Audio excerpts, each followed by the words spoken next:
A Teologia de Paulo.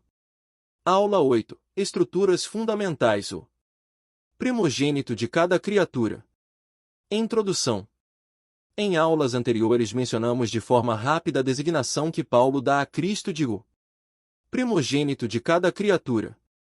Na aula presente examinaremos este conceito mais de perto, visto que o mesmo faz parte das estruturas fundamentais da pregação de Paulo. O primogênito de cada criatura. Esta designação que Paulo dá a Cristo nos revela algo interessante. O apóstolo atribui a Cristo uma posição escatológica com relação à criação em geral.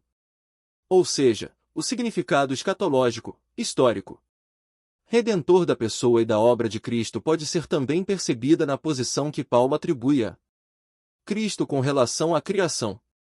Esta posição é de senhorio absoluto sobre o mundo criado, visível e invisível. É um senhorio cósmico. Vejamos estas passagens. Item este é a imagem do Deus invisível, o primogênito de toda a criação, pois, nele, foram criadas todas as coisas, nos céus e sobre a terra, as visíveis e as invisíveis, sejam tronos, sejam soberanias, quer principados, quer potestades. Tudo foi criado por meio dele e para ele. Ele é antes de todas as coisas. Nele, tudo subsiste. Ele é a cabeça do corpo, da igreja.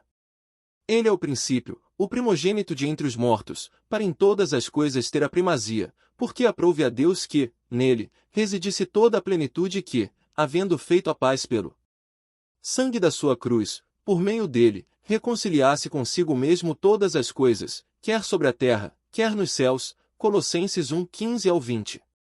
Item, todavia, para nós há um só Deus, o Pai, de quem são todas as coisas e para quem existimos, e um só Senhor, Jesus Cristo, pelo qual são todas as coisas, e nós também, por ele. 1 Coríntios 8:6. Item de fazer convergir nele, na dispensação da plenitude dos tempos, todas as coisas, tanto as do céu, como as da terra. Efésios 1:10. Essa dimensão cósmica da cristologia de Paulo tem provocado diversas tentativas de explicação por parte dos estudiosos paulinos. Exatamente de onde Paulo tirou esta ideia do senhorio cósmico do Messias? Que elementos ele usou para criar este conceito? Houve muitas explicações e certamente não poderemos mencionar todas aqui. As duas principais explicações são estas. 1. Sabedoria. Diversos estudiosos julgam que Paulo, em Colossenses 1:15-20, simplesmente atribuiu a Cristo os atributos da sabedoria divina encontrada no livro de Provérbios, 8:22, 3:19, no livro apócrifo de Sabedoria, 7:21 e 25, e no livro de Eclesiastes, 1 e 4. Nestes livros, a sabedoria de Deus é referida em termos pessoais, como se fosse uma pessoa, um recurso literário chamado de personificação, como tendo existido antes da criação do mundo e como tendo sido o instrumento ou agente da criação de Deus. Devemos admitir que Paulo conhecia estas obras, como parte de seu background judaico e que, com certeza, conhecia a ênfase que é dada neles à sabedoria divina, vista como a essência da piedade judaica. E certamente ele estava familiarizado com a personificação da sabedoria, por exemplo, Provérbios 1:20-31. Entretanto, a semelhança da cristologia cósmica de Paulo com a sabedoria divina personificada destes livros explica-se satisfatoriamente, não em termos de empréstimo da parte do apóstolo, mas em termos de uso comum de uma mesma terminologia judaica.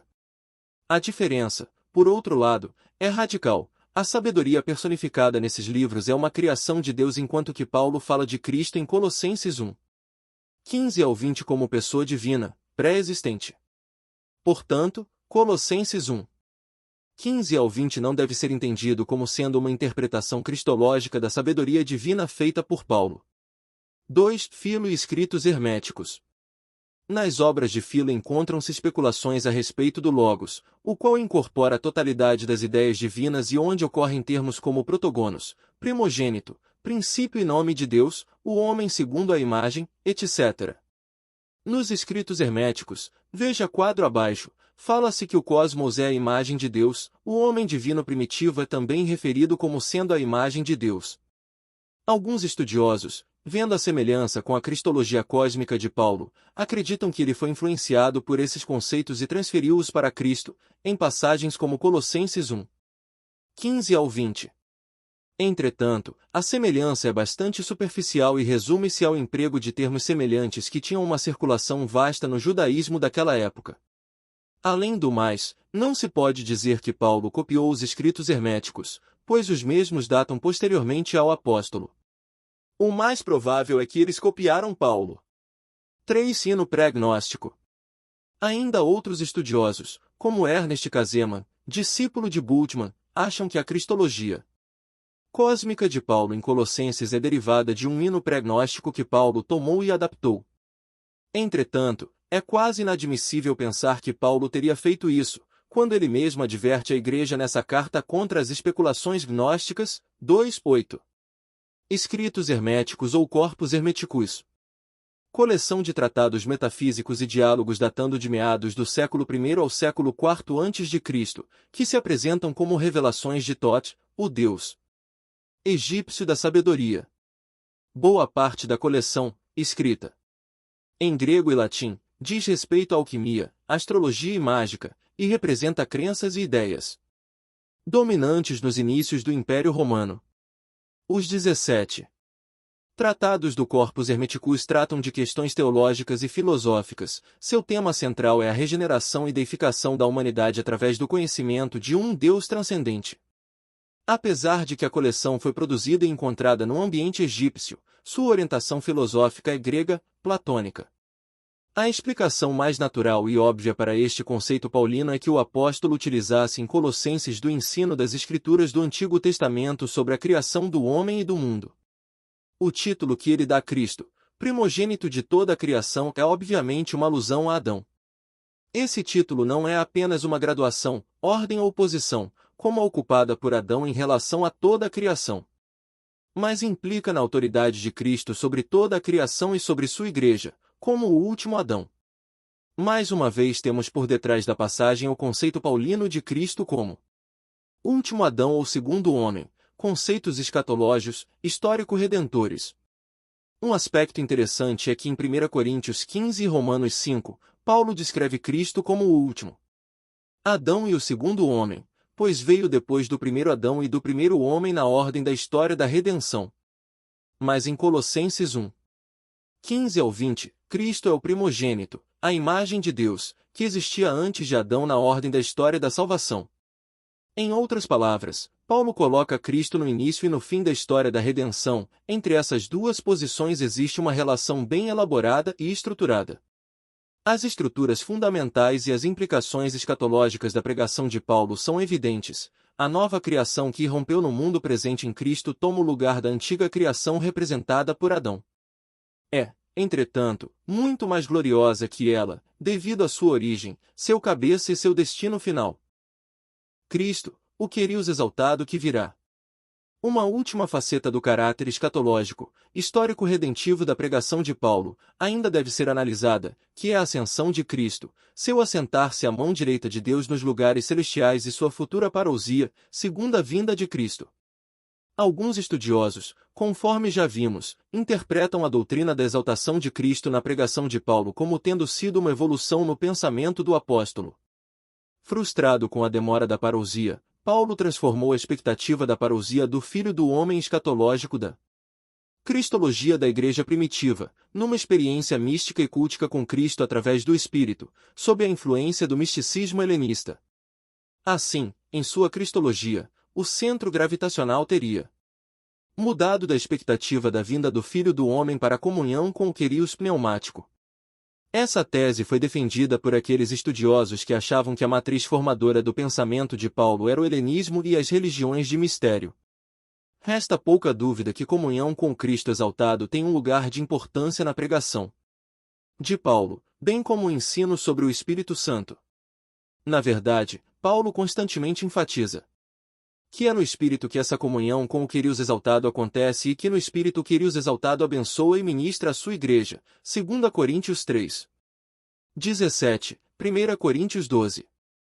4 ao 5, Efésios 4. 4 ao 5. Mas isso nada subtrai do caráter escatológico, histórico redentor da pregação de Paulo, e muito menos significa que o centro da mesma é a união com o Cristo presente no culto, conforme Bosset e outros argumentaram. Para Paulo, bem como para toda a igreja primitiva, o Espírito Santo é o dom escatológico dos últimos tempos, a revelação da era grandiosa da salvação, de acordo com as profecias do Antigo Testamento. Ao mesmo tempo, ninguém mais que Paulo enfatiza que essa dispensação do Espírito é a dispensação interina, provisória, que antecipa a consumação que jaz adiante na ordem da história da salvação.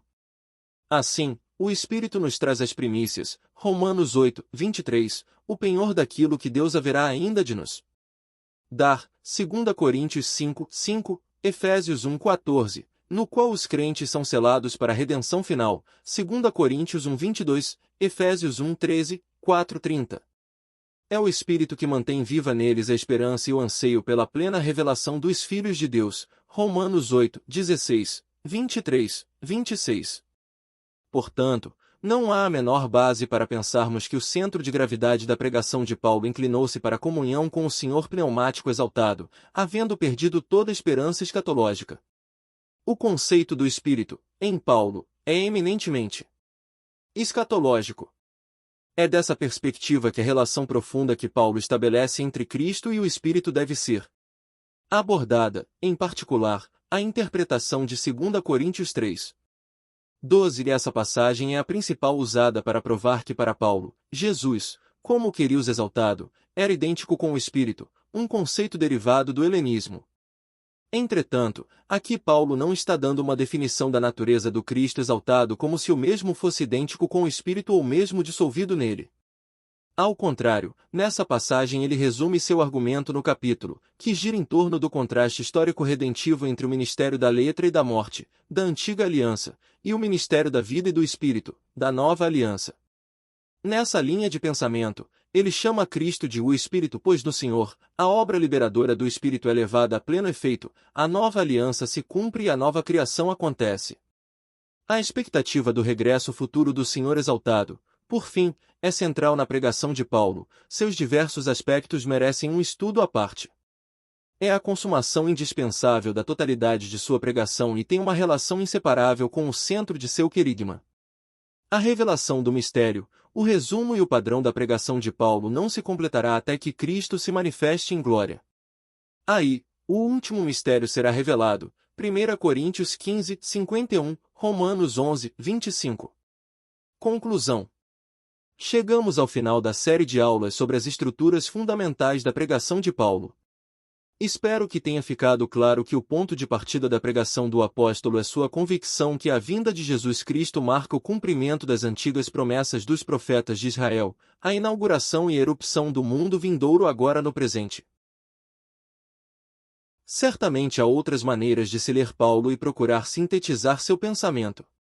Elas destacam outros aspectos da pregação do apóstolo e podem nos ajudar a compreender mais amplamente a sua teologia. Mas, com certeza, a abordagem escatológica, histórico-redentora, é a que sintetiza de maneira mais clara e apaixonante o seu pensamento.